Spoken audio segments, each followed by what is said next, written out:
Barrier islands are sand-based coastal islands formed by wave and tidal action parallel to the mainland. They are present in every state on the East Coast and can act as an important buffer against hurricanes and ocean swells. Additionally, barrier islands provide protection for extensive salt marsh and maritime forest ecosystems that form along their mainland sides and sand dune ecosystems that form on their ocean sides. These unique ecosystems are inhabited by a plethora of wildlife species. Some of the species that inhabit salt marshes include red drum, speckled trout, flounder, egrets, rails, ibis, osprey, and various oyster species. The maritime forests of North Carolina are composed of a variety of trees and shrubs, such as southern live oak, laurel oak, Carolina laurel cherry, red bay, yaupon holly, and sable palmetto.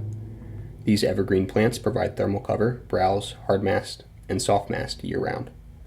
Wildlife that select the maritime forest for food and cover include American robin, painted bunting, yellow-rumped warbler, gray squirrel, and Virginia opossum. Sand dune communities are composed of a variety of grasses, forbs, and shrubs, such as sea oats, red cedar, smilax, and prickly pear cactus. Shorebirds such as least terns and Wilson's plovers nest in these areas. Additionally, sea turtles rely on the dune vegetation stabilizing the beach so they can lay their nests far enough from the high tide mark to prevent submersion. The sea oats and other dune grasses are also valuable cover for white-tailed deer fawns. Wildlife such as white-tailed deer, eastern coyotes, red fox, and great horned owls inhabit all three of these community types. Barrier islands are highly sought after for home development for their beach access and wonderful views. Barrier island development usually includes the removal of the forest to allow for construction of houses, roads, and commercial development so that views to the ocean can be uninhibited. The vegetation of barrier islands is crucial for preventing erosion during large storms and tides. Significant dune vegetation removal can lead to dune erosion and put the interior of the islands at risk of saltwater intrusion. Prolonged high salt levels could kill the less salt-tolerant interior plants.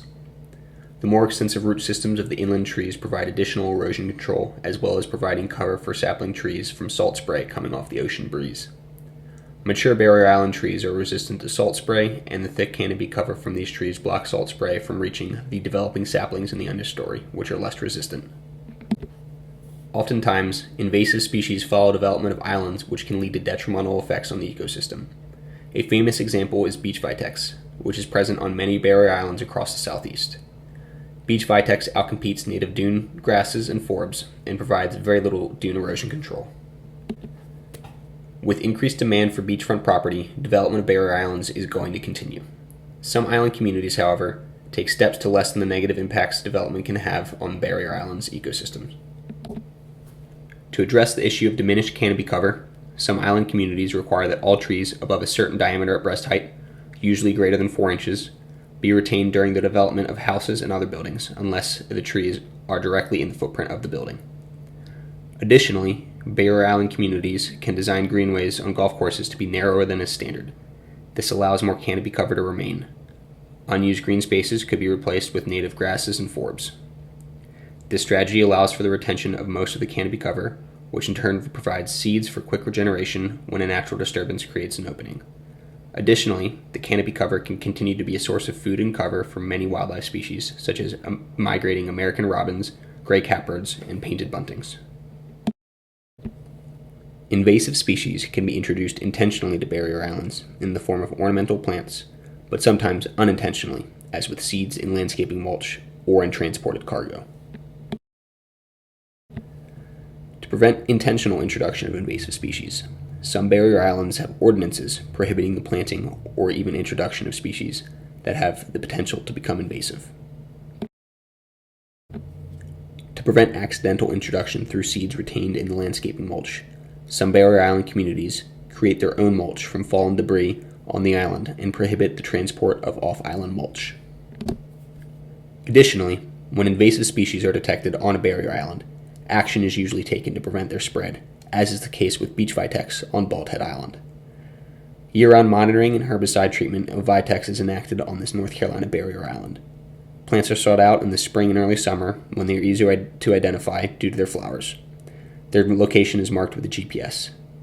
Later in the summer and fall, a crew returns to these locations to apply herbicide. Due to the importance of healthy dune systems in buffering against storm surge from hurricanes and the valuable nesting areas dunes provide for sea turtles and shorebirds, most barrier islands have strict rules in place preventing development and degradation of at least the primary sand dunes. On Bald Head Island, no construction is allowed on the primary dunes except for designated walkways for people to access the beach. Additionally, unless on designated walkways, people can be fined up to $500 for walking on the primary or secondary dunes. Construction is allowed on the secondary dunes, but excess vegetation may not be removed in the process. On Bald Head Island, when shorebird nesting occurs, nesting areas are roped off so that members of the public cannot disrupt nests. Although not directly on the dunes, loggerhead sea turtle nests are identified and fitted with cages and signs to protect against nest predators and inform the public not to disrupt the nest. Development of barrier islands will continue and can drastically change the island ecosystem if steps are not taken during and after the development process. Loss of canopy cover due to development can be avoided through restrictions on excess removal of mature trees. Retaining the canopy allows for continued food and cover for migratory birds and the year-round inhabitants of the islands. Invasive species often accompany human development. Some barrier island communities address this by prohibiting the intentional introduction of invasive species. Additionally, sources of potential accidental introductions are limited and attempts are made to stifle outbreaks of invasive species already on islands. Sand dunes provide protection from the ocean for the whole island. Barrier island communities protect these areas by limiting construction and foot traffic to ensure the vegetation communities are healthy, as well as allowing space for nesting shorebirds and sea turtles. If steps like these are taken, development of barrier islands can continue while still allowing the island to function as a valuable ecosystem for both people and wildlife.